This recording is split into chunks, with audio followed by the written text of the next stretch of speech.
வணக்கம் மக்களே, welcome to creative beings. இன்றைக்கி நம்ம வீடியோவில் எதை பற்றி பார்க்க போகிறோம்னா, ஃபோட்டோஷாப்பில் பென் டூலை பற்றி பார்க்க போகிறோம். பென் டூல்ன்றது இதோ இங்கே பாயிண்ட் பண்ணுற இல்லையா, அதான் பென் டூல். பென் ஷேப்பில் இருக்கும், உங்களுக்கு பார்த்தாலே தெரியும். ஸோ பென் டூலில் என்னென்ன அப்ளிகேஷன்ஸ் இருக்குதுன்னு பார்க்கலாம். பென் டூலில் முதல் அப்ளிகேஷன் என்னென்னு பார்த்தீங்கன்னா, செலெக்ஷன். லைக் நம்ம ஏற்கனவே செலெக்ஷன் டூலில் பார்த்த மாதிரி தான் இதுலேயும் நம்ம ஒரு பர்டிகுலர் போர்ஷனை வந்து ஒரு பிக்சர்லேருந்து செலக்ட் பண்ணி நம்ம கட் பண்ணி இன்னொரு இமேஜில் ஃபிக்ஸ் பண்ணுறதுக்கும் இது யூஸ் ஆகும். லைக் என்ன மாதிரினா, ஃபார் எக்ஸாம்பிள் நான் இந்த லேசோ டூலை எடுத்துக்கிட்டு நான் நார்மலாக போகிறேன். இப்போது பார்த்தீங்கன்னா உங்களுக்கு அந்த எட்ஜெலாம் பர்ஃபெக்டாக உங்களுக்கு கவர் ஆகாது. லைக் இந்த கர்வ் உங்களுக்கு தெரியும்.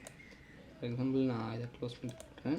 உங்களுக்கு இந்த கர்வ் இங்கே புலியோட அந்த காதுகிட்ட இருக்க இந்த கர்வ் வந்து உங்களுக்கு பர்ஃபெக்டாக கவர் ஆகிருக்குது.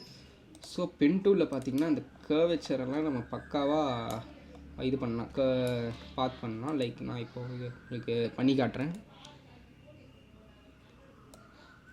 உங்களுக்கு அந்த கர்வ் வந்து நீங்கள் பர்ஃபெக்டாக டிஃபைன் பண்ணலாம்.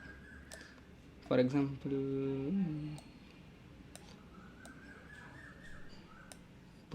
நான் புலியோட ஃபுல் ஃபேஸையும் நான் இதில் வந்து பார்த்து செலக்ட் பண்ணணுன்னா ரொம்ப நேரம் ஆகும். ஸோ சின்னதாக ஒரு போர்ஷனை மட்டும் கட் பண்ணி நான் உங்களுக்கு எக்ஸாம்பிள் மாதிரி காட்டுகிறேன். உங்களுக்கு இந்த காதெல்லாம் வந்து பார்த்திங்கன்னா அது நிறைய வளைவு கர்வ்ஸ் இருக்கும். அந்த கர்வ்ஸ் எல்லாம் பென் டூலில் வந்து கொஞ்சம் ஈஸியாக கர்வ் வந்து டிஃபைன் பண்ணிடலாம். ஸோ இப்போ நான் இதை செலக்ட் பண்ணிட்டேன். இப்போ வந்து நான் இதை கட் பண்ணி எடுக்கணுன்னா மேக்க செலெக்ஷன் கொடுத்துக்கிட்டிங்கன்னா ஓகே கொடுத்துருங்க. இப்போ இந்த பார்ட்டை மட்டும் கட் பண்ணி எடுத்துக்கலாம். இதே மாதிரி நீங்கள் புலியோட ஃபுல் ஃபேஸையும் நீங்கள் கட் பண்ணி எடுத்துக்கலாம். பட் என்ன ஒரு டிஸ்அட்வான்டேஜ்னால் டைம் எடுக்கும். பென் டூல் யூஸ் பண்ணால் டைம் எடுக்கும் மற்றதை விட, ஆனால் எஃபிஷியண்ட்டாக இருக்கும். நெக்ஸ்ட்டு பார்த்தீங்கன்னா பென் டூலாக வச்சு ஒரு ஷேப் எப்படி க்ரியேட் பண்ணுறதுன்னு பார்ப்போம். இங்கே போயிட்டு பென் டூலை செலக்ட் பண்ணிவிட்டு பார்த்துன்ற இடத்துல இது இருக்கும், ஒரு ஸ்க்ரோல் பாக்ஸ் இருக்கும். அதில் நீங்கள் ஷேப் கொடுத்துட்டிங்கன்னா பென் டூலை வச்சு நீங்கள் ஏதாவது ஒரு ஷேப் வரைஞ்சிக்கலாம். ஃபார் எக்ஸாம்பிள் நான் ஒரு ட்ரையாங்கிள் மாதிரி ஒரு ஷேப் வரைஞ்சிட்டு நீங்கள் இங்கே கலர் சேஞ்சஸ் பண்ணிக்கலாம். ஸோ இதுதான் இன்னொரு அப்ளிகேஷன். அதே மாதிரி பார்த்தீங்கன்னா நீங்கள் ஒரு எனக்கு இந்த ஷேப்லாம் இல்லை, ட்ரையாங்கிள் ஷேப்புன்றது நம்ம பேசிக்காகவே டிஃபைன் பண்ணிக்கலாம். பட் எனக்கு இந்த ட்ரையாங்கிள் ஷேப்லாம் வேணாம், எனக்கு ஒரு டைமென்ஷன் இல்லாத ஒரு டைனமிக்கான ஒரு ஷேப் வேணும், உங்களுக்கு கஸ்டம் மேடான ஒரு ஷேப் வேணும்னு நினச்சிங்கனாலும் நீங்கள் க்ரியேட் பண்ணிக்கலாம். ஃபார் எக்ஸாம்பிள் இப்படி ஒரு என்ன ஷேப்னே தெரியாத மாதிரி ஒரு ஷேப் நான் வரைகிறேன். ஸோ இதை வந்து நான் வந்து டிஃபைன் பண்ணணுன்னா இதை கிளிக் கொடுத்துட்டு டிஃபைன் கஸ்டம் ஷேப்னு கொடுத்துங்க. இதுக்கு ஏதாவது ஒரு பேர் கொடுத்துக்கோங்க. ஃபார் எக்ஸாம்பிள் ஷேப்புன்னு நான் கொடுத்துட்றேன், ஷேப் எக்ஸ்ன்னு கொடுக்குறேன் சும்மா. இப்போ நீங்கள் வந்து கஸ்டம் ஷேப்ஸில் போயிட்டு இங்கே பார்த்தீங்கன்னா, அதாவது எங்கே இருக்குதுன்னா இங்கே ஷேப்ஸ்லேயே கஸ்டம் ஷேப் டூல்னு ஒன்று இருக்கும்.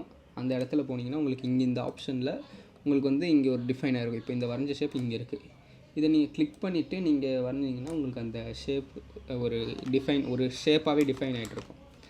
ஸோ இன்னொரு அப்ளிகேஷன் என்னதுன்னா, லைக் எக்ஸாம்பிள் இப்போ நீங்கள் ஒரு வெக்டார் ஆர்ட் பண்ணுறீங்கன்னா, லைக் நீங்கள் வந்து இந்த ஒரு பர்டிகுலர் பாத்தில் நீங்கள் ஒரு வெக்டார் ஆர்ட் பண்ணுற ஒரு வீடியோ நான் ஃப்யூச்சரில் அப்லோட் பண்ணுறேன். இப்போ நான் உங்களுக்கு சும்மா பண்ணி காட்டுறேன். இப்போ சும்மா அது எப்படி பண்ணுறதுன்ற ஒரு பேசிக் மட்டும் உங்களுக்கு காட்டுறேன். அதை நீங்கள் பார்த்துலேயே வச்சுக்கணும் டிஃபால்ட்டாக. ஃபார் எக்ஸாம்பிள் இந்த புலியோட ஃபேஸில் இந்த காதை மட்டும் நான் ட்ரேஸ் எடுக்கணுன்னா லேயர் ஒன்று செலக்ட் பண்ணிக்கோங்க. அதுதான் இப்போ இந்த புலியோட ஃபேஸை வந்து ஒரு ஸ்கெட்ச் மாதிரி பண்ணணுன்னா அது ட்ரேஸ் எடுப்பாங்க. லைக் அதை தான் இதில் பென் டூல் எப்படி பண்ணணும்னா, கிளிக் பண்ணிவிட்டு நீங்கள் டிஃபால்ட்டாக பாத்தில் வச்சுருக்கணும். பாத்தில் வச்சுட்டு நீங்கள் ரைட் கிளிக் பண்ணிங்கன்னா ஸ்ட்ரோக் பார்த்து கொடுத்துட்டு ப்ரஷ் டூல் ஓகே கொடுத்துட்டிங்கன்னா உங்களுக்கு அதில் என்ன ஒரு இதுனா, நீங்கள் ப்ரஷ்ஷில் வந்து நீங்கள் என்ன ப்ரஷ் செலக்ட் பண்ணியிருக்கீங்களோ அந்த ப்ரஷ்ஷுக்கு ஏற்ற மாதிரி தான் அங்கே அந்த பாத் அமையும். அதுக்கு என்ன சைஸ் வச்சுருக்கீங்களா, ஃபார் எக்ஸாம்பிள் நான் இந்த சைஸ் வச்சுட்டு நான் பென் டூலில் வச்சுட்டு பண்ணிவிட்டு ஸ்ட்ரோக் பார்த்து கொடுக்குறேன். ப்ரஷ்ஷு ஓகே, உங்களுக்கு பார்த்தா தெரியும் என்ன ஷேப்பில் வந்து இதுவாகிருக்குன்றது உங்களுக்கு இங்கே பார்த்தா தெரியும், எந்த சைஸில் இதுக்கு வித்தியாசம். ஸோ அதுதான் இப்போ நான் ஸ்ட்ரோக் பார்த்து திருப்பி கொடுக்குறேன். ஸ்ட்ரோக் பார்த்தில் உங்களுக்கு இன்னொரு விஷயம் என்னதுன்னா, இப்போ இந்த ஸ்க்ரோல் பாக்ஸ் இது பண்ணிங்கன்னா நீங்கள் பென்சிலில் ஸ்ட்ரோக் பண்ணிக்கலாம், எரேசரில் ஸ்ட்ரோக் பண்ணி ஒரு பர்டிகுலர் பார்ட் எரேஸ் பண்ணிக்கலாம். லைக் பர்ன் டூலை பார்த்துலாம் நான் நெக்ஸ்ட் வீடியோவில் சொல்ல வரேன். ஸோ அதான் நீங்கள் இப்போ பேசிக்காக ப்ரஷ் டூலில் தான் மேக்ஸிமம் வெக்டார் ஆர்ட் பண்ணணுன்னா அந்த ஸ்ட்ரோக் பார்த்து வைப்பாங்க. ஸோ இன்றைக்கி வீடியோவில் வந்து நம்ம பென் டூலை பற்றி பார்த்தோம். நெக்ஸ்ட் வீடியோவில் நம்ம இன்னொரு டூலை பற்றி பார்ப்போம்.